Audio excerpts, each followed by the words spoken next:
ಇಲ್ಲ, ನಾವು rhizobium Growel company ಅವರ ಮಾಡಿ ಬೀಜೋಪಚಾರ ಮಾಡಿ ಬಿತ್ತನೆ ಮಾಡಿದ್ವಿ. 8 ಎಕರೆಗೆ ನಾವೊಂದು ಒಳ್ಳೆ ರಿಸಲ್ಟ್, ಕಾಸ್ಟ್ ಎಫೆಕ್ಟಿವ್ ಇದೆ, ಖರ್ಚು ಕಡಿಮೆ. 8 ಎಕರೆ ಪ್ಲಾಟ್ ಎಷ್ಟು ಖರ್ಚು ಐತಿ ಅಂದ್ರೆ 500. ಕೇವಲ 8 ಎಕರೆ ಹೊಲಕ್ಕೆ 48 ರೈಸೋಬಿಯಂ ಬಿಟ್ಟು ಬೇರೆ ಏನ್ ಮಾಡಿಲ್ಲ. 48 ಕೆಜಿ ಬೀಜಕ್ಕೆ 1 ಲೀಟರ್ 500 ರೂಪಾಯಿದೊಳಗೆ ಹೌದು 8 ಎಕರೆ ಬೆಳೆದಿರಿ.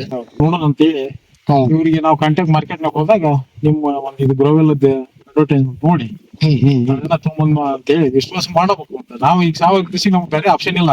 ಮಾರ್ಕೆಟ್ನಾಗ ಬಹಳ ಇದು ತೊಂದರೆ ಐತಿ, ಬೇರೆ ರಾಸಾಯನಿಕ ಅವ್ರದ ಇದು ಐತಲ್ಲ ಜೋರ. ನಮಸ್ತೆ ಸರ್, ನಿಮ್ಮ ಹೆಸರು? ಲಿಂಗನಗೌಡ ಅಂತೇಳಿ, ಪಾಟೀಲ್. ಊರ್ ಯಾವ್ದು ಬರ್ತದೆ? ಎರೆಬುದಿಯಾಳ, ಧಾರವಾಡ ಜಿಲ್ಲೆ ಕುಂದಗೋಳ ತಾಲೂಕು ಎರೆಬುದಿಯಾಳ. ಮೊದಲಿನಿಂದಲೂ ಕೃಷಿಕರು ಅಥವಾ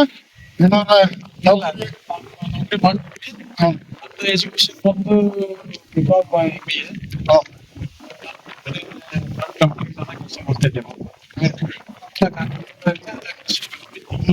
ಕೃಷಿ ಬಂದ ನಂತರ ಅದನ್ನೇ ಕಂಟಿನ್ಯೂ ಆಯ್ತು. 8-9 ವರ್ಷದಿಂದ ಸಾವಯವ ಕೃಷಿ. ಎಷ್ಟು ಎಕರೆ ಜಮೀನ್ ಐತ್ರಿ? ನಾವೀಗ ಒಂದು 35 ಎಕರೆ ಜಮೀನು. 35 ಎಕರೆಗೂ ಸಾವಯವ ಕೃಷಿ ಒಳಗೆ ಮಾಡ್ತಾ ಇದ್ದೇವೆ. ಯಾವ್ದು ರಾಸಾಯನಿಕ ಬಳಕೆ ಮಾಡೋದಿಲ್ಲ.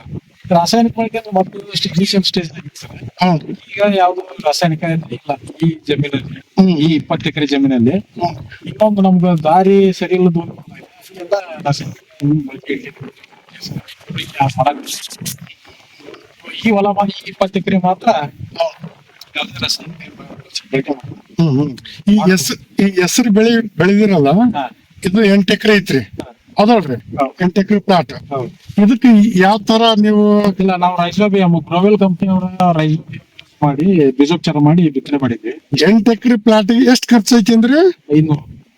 ಕೇವಲ 8 ಎಕರೆ ಹೊಲಕ್ಕೆ 48 ಬಿಟ್ಟು ಬೇರೆ ಏನ್ ಮಾಡಿಲ್ಲ. 48 ಕೆಜಿ ಬೀಜಕ್ಕೆ 1 ಲೀಟರ್ 500 ರೂಪಾಯಿದೊಳಗೆ 8 ಎಕರೆ ಬೆಳೆದಿರಿ. ಗ್ರೋವೆಲ್ ಕಂಪನಿದು ರೈಸೋಬಿಯಂ ನೀವೇನ್ ಬಳಕೆ ಮಾಡಿದ್ರಲ್ಲ, ನಿಮ್ಗೆ ಏನ್ ಅನಿಸ್ತದ್ರಿ ಈ ಪ್ರಾಡಕ್ಟ್ ಬಗ್ಗೆ? ಇಲ್ಲ ಸರ್, ನಾನು ಮತ್ತು ಈ ಲ್ಯಾಕ್ಟಿಕ್ ಆಸಿಡ್ ಬಗ್ಗೆ ಓದಿದ್ದೆ. ಹೌದು, ಲ್ಯಾಕ್ಟಿಕ್ ಆಸಿಡ್ ಬಗ್ಗೆ ಓದಿದಾಗ ಅದು ಎಲ್ಲಿಂದ ಸಿಗುತ್ತೆ ಹೆಂಗಂತ ಒಂದೊಂದ್ಸಲ ಮಜ್ಜಿಗೆ ನಾವು ಲೇಪನ ಮಾಡಿ ಬಿಟ್ಟಿದ್ರು ಅದ್ರಲ್ಲಿ ವಾತಾವರಣದಾಗಿರುವಂತ ಸಾರ್ವಜನಿಕ ಪೊಟ್ಯಾಸಿಯಂ ಬಳಕೆ ಮಾಡ್ಕೋಬೇಕು. ಅದು ರೈತರು ಸ್ಥಿರೀಕರಿಸಿಕೊಂಡು ಮಾಡ್ತಿದ್ವಿ. ಕೆಲವೊಂದಿಷ್ಟು ಟೈಮ್ ಇಲ್ದಾಗ ನನ್ನ ಅಲ್ಟರ್ನೇಟ್ ಏನಿದೆ ಅಂತಂದು ಮಾರ್ಕೆಟ್ ಅಲ್ಲಿ ಹುಡುಕಿದಾಗ ನಮಗೆ ಸಿಕ್ಕಿದ್ದು ಗ್ರೋವೆಲ್ ಕಂಪನಿ. ಸೊ ಅದನ್ನ ನೋಡ್ಕೊಂಡು ರೈಸೋಬಿಯಂ ತಂದು ಬೀಜೋಪಚಾರ ಮಾಡಿ ನಮಗ್ ಬೀಜೋಪಚಾರ ಮಾಡ್ಲಿಕ್ಕೆ ಕಾಳು ಬಿತ್ತನೆ ಮಾಡಕ ಒಳ್ಳೆ ಇದು ಅನಿಸ್ತದೆ, ಅನುಕೂಲ ಆಯ್ತು. ಆ ಕಾರಣಕ್ಕೆ ನಾವು ಮಜ್ಜಿಗೆನ ಡ್ರಾಪ್ ಔಟ್ ಮಾಡಿ ಇದನ್ನ ಮಾಡಿದ್ವಿ. ಮಜ್ಜಿಗೆ ಏನಕ್ಕಿತ್ತು, ಕುರಿಗೆ ಒಳಗ ಕಾಳು ಅಂಟಾಗಿ ಹಿಡ್ಕೊಂತಿತ್ತು, ಅದು ಸರಿ ಬಿತ್ತನೆ ಹಾಕಿದ್ದಿಲ್ಲ. ಸೊ ಇವ್ರದ್ದು ಏನೈತಲ್ಲ, ಕಾಳು ಒಣಗಿದ ನಂತರ ಬಿತ್ತಕ್ಕೆ ಈಜಿ ಆಗ್ಬಿಡುತ್ತೆ. ಸೊ ಅದಕ್ಕೆ ನಾವು ಗ್ರೋವೆಲ್ ಕಂಪನಿ ರೈಸೋಬಿಯಂ ಯೂಸ್ ಮಾಡಿ.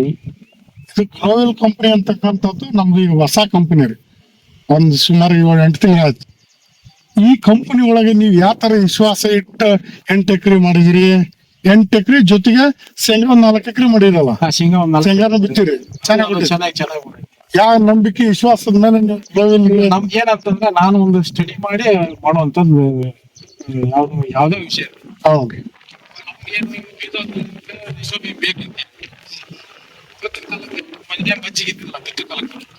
ಸೊ ಬೇರೆ ಏನು ಜವರಿ ಹಾಕೋದು ಮಜ್ಜಿಗೆ ಬೇಕಂದ್ರೆ ಅವ್ರು ಬೇಡ ಬರ್ತಡಿ, ರೈಸೋಬಿಯಂ ಬೇಕು. ಬೀಜೋಪಚಾರ ಮಾಡಿ ಬಿತ್ತಿದ್ವಿ. ಈಗ ರಿಸಲ್ಟ್ ಇಲ್ಲ ಐತಿ. ಇದ್ರ ಮ್ಯಾಗ ನಮ್ಗೆ ನಂಬಿಕೆ ಇನ್ನೂ ಬಲವಾಗಿ ಮುಂದಿನ ಅಭಿಪ್ರಾಯ ಒಳ್ಳೆ ರಿಸಲ್ಟ್ ಸರ್.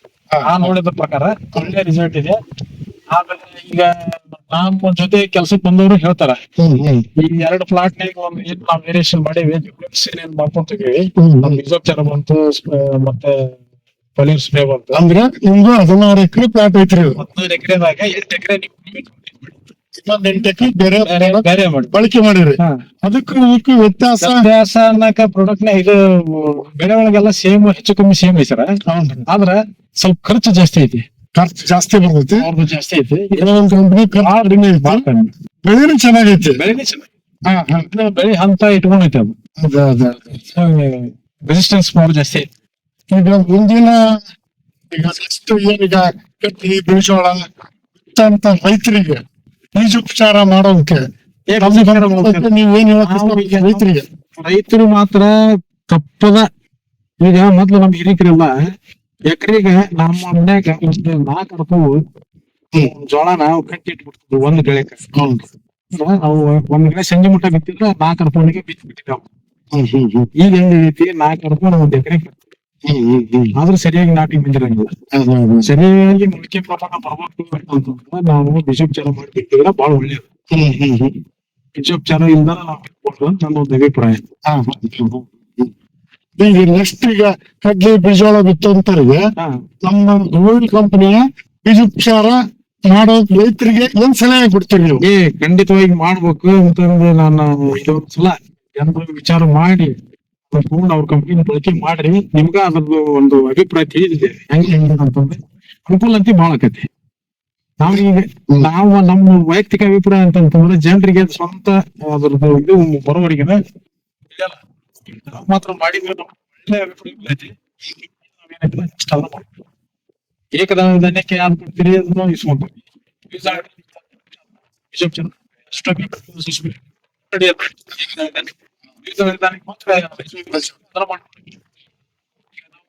ನೆಕ್ಸ್ಟ್ ಇವತ್ತು ಬೇರೆ ಪ್ಲಾನ್ ಇಟ್ಕೊಂಡಿದ್ದೆ. ನಾನ್ ಯಾಕೆ ಆ ಪ್ಲಾನ್ ಅಂದ್ರೆ ಈಗ ಆಲ್ರೆಡಿ ನಿಮ್ಮ ಹೊಲದಲ್ಲಿ ಬೆಳೆ ಕಾಣ್ತಲ್ಲ, ಗ್ರೋತ್ ಐತಿ, ಟೈಮಿಂಗ್ ಐತಿ, ಬೆಳೆ ಬರ್ಬೇಕು. ಈಗ ನಮ್ಮ ಅಭಿಪ್ರಾಯ ನಮ್ ಗೋವಿಲ್ ಬಳಕೆ ಮಾಡಿ ನೀವು ಪೂರ್ತಿ ಸಕ್ಸಸ್ ಆಗಿರಂದಾಗ ನಾವು ನಿಮಗೆ ಸಾವಯವ ಕೃಷಿಕರು ಅಂತಂದು ಹೇಳಿ ನಾವು ನಿಮಗೆ ಮುಂದೆ ಸನ್ಮಾನ ಮಾಡ್ಬೇಕಂತ ಪ್ಲಾನ್ ಮಾಡ್ಕೊಂಡಿದ್ವಿ. ಸರಿ ಹೆಂಗಂತ ಜನರಿಗೆ ಬರಾಕ್ ಒಂಥರ ಹಾ ಬರ್ಲಿ ಒಂದಷ್ಟು ಒಳ್ಳೇದು. ಹೌದು ಆರೋಗ್ಯ ಹೌದು ಮೊದ್ಲು ಮಣ್ಣು ಉಸಿರಾಡ್ಸ್ಬೇಕು, ಹೌದು. ಭೂಮಿ ಒಳಗೆ ಉಸಿರಾಡ್ಸ್ಬೇಕು. ಈಗ ನಿಮ್ಮ ಸೇವೆ ಹೊಲದಾಗೆಲ್ಲ ಅಡ್ಡಾಡಿದ್ರಿ, ಇಲ್ಲಿ ಅದನ್ನ ಮಣ್ಣು ಯಾವ ರೀತಿ ಐತಿ ಒಂದು 20 ವರ್ಷ ಆತು. ಈಗ ಯಾವ್ದ್ರ ಸರ್ಕಾರ ಬಳಕೆ ಮಾಡಿ 90 ವರ್ಷ ಆತು. ಆ ಪ್ಲಾಟ್ 10 ವರ್ಷ ಆಯ್ತು. ಹನ್ನೊಂದು ಕಿತ್ತು ತೆಗಿತ ಸಿಂಗಾವರ. ನಮಸ್ಕಾರ, ಒಳ್ಳೆ ಮಾಹಿತಿ ಕೊಟ್ಟಿದ್ರಿ. ಪ್ರತಿಯೊಬ್ಬ ರೈತರ ಗೋವಿಲ್ ಕಂಪನಿಯ ಬೀಜೋಪಚಾರ ಅಥವಾ ನೈಟ್ರೋಜನ್, ಪೊಟಾಸ್, ಫಾಸ್ಫರಸ್ ಇರ್ತಕ್ಕಂಥ NPK ಹಾಗೂ ಬೇರೆ ಬೇರೆ ಪ್ರಾಡಕ್ಟ್ ಅಲ್ಲಿ ಲಭ್ಯವಿದೆ. ಪ್ರತಿಯೊಬ್ಬ ರೈತ ಬಾಂಧವರು ಬಳಕೆ ಮಾಡಿ ಸಾವಯವ ಕೃಷಿ ಮಾಡಿ ಮಣ್ಣನ್ನು ಉಳಿಸಿ ಮಣ್ಣಿನ ಫಲವತ್ತತೆ ಹೆಚ್ಚಿಸಿ ವಿಷಮುಕ್ತ ಆಹಾರ ಕೊಡಿ ಅನ್ನುವ ಮೂಲಕ ಇಂದಿನ ವಿಡಿಯೋವನ್ನು ಮುಗಿಸ್ತಿದ್ದೇವೆ. ಗೋವಿಲ್ ಕಂಪನಿಯಿಂದ ಪ್ರಕಾಶ್ ಕಾವೇರಿ. ನಮಸ್ಕಾರ.